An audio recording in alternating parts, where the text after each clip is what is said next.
மகர ராசி அன்பர்களுக்கு இந்த பராபவ வருடம் ஓரளவுக்கு நிறைய ஒரு மாற்றங்களை கொடுக்கக்கூடிய ஒரு காலகட்டமாக இருக்கும்.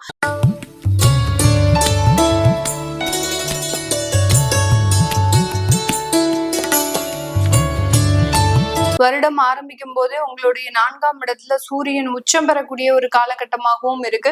அதுக்கப்புறம் ஜூன் மாதத்திற்கு பிறகு உங்களுடைய 7ஆம் இடத்திற்கு அந்த குரு பகவான் உச்சம் பெறக்கூடிய ஒரு காலகட்டமும் வருது. அதனால இந்த நேரத்துல இந்த பராபவ வருடத்துல வருடம் ஆரம்பிக்கும் போதே உங்களுக்கு ஒரு சில கிரகங்களின் மாற்றங்கள் அதிகப்படியாக இருக்கிறதுனால நிறைய ஒரு ஏற்றங்களோடு ஒரு பொருளாதார வளர்ச்சிகளோடு ஆரம்பிக்கக்கூடிய ஒரு தருணமாக தான் இந்த மகர ராசி என்பர்களுக்கு இருக்கும்.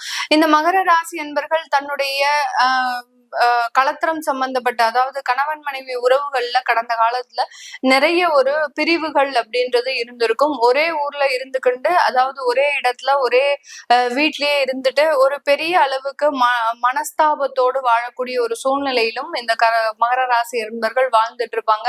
வெளியில யாருக்கிட்டையும் சொல்ல முடியாத சில மனஸ்தாபங்கள் அப்படின்றது கண்டிப்பாக இருக்கும் இந்த மகர ராசி என்பர்களுக்கு. அதிலிருந்து எல்லாம் விடுதலை அடைவதற்குண்டான ஒரு தருணமாக தான் இந்த ராசி என்பர்களுக்கு பராபவ வருடம் இருக்கும். ஆனாலும் அந்த ஏப்ரல் மாதத்துல அதாவது ஜூன் மாதத்திற்கு மேலாக அதாவது நவம்பர் மாதத்துல இருந்து பாத்தீங்கன்னா உங்களுக்கு அந்த குரு அதிசாரம் பெற்று உங்களுடைய 8ஆம் இடத்துல சஞ்சாரம் செய்யறதுனால யார்கிட்டையும் பெரிய அளவுக்கு கடன் வாங்குறதோ கடன் கொடுக்கறதோ வச்சுக்க கூடாது. கிட்டத்தட்ட ஒரு 4 மாத காலங்களுக்கு இந்த மாதிரியான சில ஏமாற்றங்கள் இருக்கிறதுனால ரொம்ப கவனமாக இருக்கக்கூடிய ஒரு தருணம்.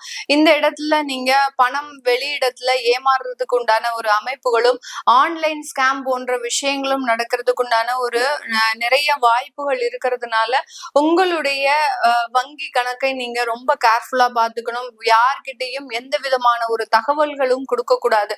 என்னுடைய பேங்க்ல நான் இவ்வளோ லோன் வாங்கியிருக்கிறேன், இவ்வளோ பர்சனல் லோன் அப்ளை பண்ணியிருக்கிறேன், எனக்கு இவ்வளோ ஜுவல் லோன் இருக்கு, என்னுடைய ஹோம் லோன் இவ்வளோ இருக்கு, இப்படின்ற மாதிரியான சில பர்சனல் தகவல்களை யாரிடமும் பகிரக்கூடாத ஒரு சூழ்நிலையில நீங்க அந்த நேரத்துல இருப்பீங்க. அதனால ரொம்ப கவனமாக இருக்க வேண்டிய ஒரு தருணமாக இருக்கும். அதே மாதிரி ஆபரணங்கள் தங்கம் சம்பந்தப்பட்ட சில ஆபரணங்கள் எல்லாம் அந்த டயத்துல ரொம்ப கேர்ஃபுல்லா பாத்துக்கணும். ஏன்னா தொலைந்து போகிறதுக்கு உண்டான ஒரு அமைப்புகளும் இருக்கிறதுனால ரொம்ப ஏன்னா 8ஆம் இடத்துல அந்த குரு பகவான் வர்றதுனால அந்த சில தேவையில்லாத ஏமாற்றங்கள் கிடைக்கக்கூடிய ஒரு தருணமாக இருக்கும்.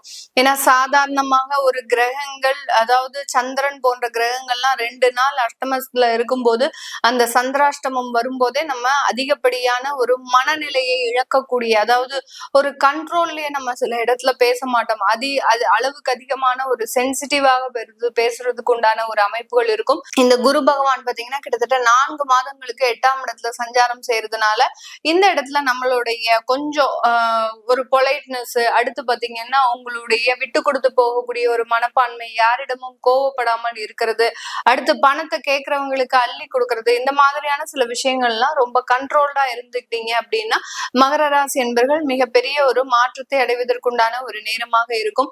4ஆம் இடத்துல உங்களுக்கு அங்க சுகஸ்தானாதி இடத்துல அந்த சூரியன் உச்சம் பெறதுனால வருடம் ஆரம்பிக்கும் போது சில முதலீடுகளை நோக்கி பயணிக்கக்கூடிய ஒரு நேரமாக இருக்கும். அந்த முதலீடுகள் காலிமனையாக இருக்கலாம், அடுத்து பாத்தீங்கன்னா ஒரு வாகனம் வாங்குறதுக்கு உண்டான ஒரு முதலீடுகளா இருக்கலாம், இல்ல உங்களுக்கு உண்டான தொழில்ல ஒரு முதலீடு செய்யறதுக்கு உண்டான ஒரு வாய்ப்புகள் அதிகமாக வருவதற்குண்டான ஒரு நேரமாக தான் இந்த மகர ராசி என்பர்களுக்கு இருக்க போகுது. அதனால இந்த வருடத்துல நிறைய தொழில் சம்பந்தப்பட்ட சில எண்ணங்களை நீங்க நிறைவேற்றுவதற்குண்டான ஒரு நேரமும் தொழில் சார்ந்த கடன்களை நிவர்த்தி செய்வதற்குண்டான ஒரு நேரமாகவும் இருக்க போது.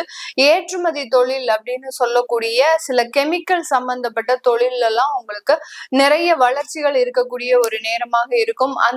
அந்த தொழில்ல உங்களுக்கு இதுவரைக்கும் கிடைக்காத வாய்ப்புகள் எல்லாம் முழுமையாக கிடைக்கக்கூடிய ஒரு தருணமாக தான் இந்த மகர ராசி என்பர்களுக்கு இந்த காலகட்டம் கிடைக்கிறதுக்கு உண்டான ஒரு தருணமாக இருக்க போகுது. இந்த ராசி என்பர்களுக்கு ஏதாவது கடந்த காலத்துல வழக்குகள் சம்பந்தப்பட்ட பிரச்சனைகள் இருந்தது அப்படின்னா அதுல இருந்து எல்லாம் முழுமையான ஒரு நிவாரணம் அப்படின்றது இந்த தமிழ் புத்தாண்டுல இந்த பராபவ வருடத்துல இந்த ராசி என்பர்களுக்கு முழுமையாக கிடைக்க போகுது.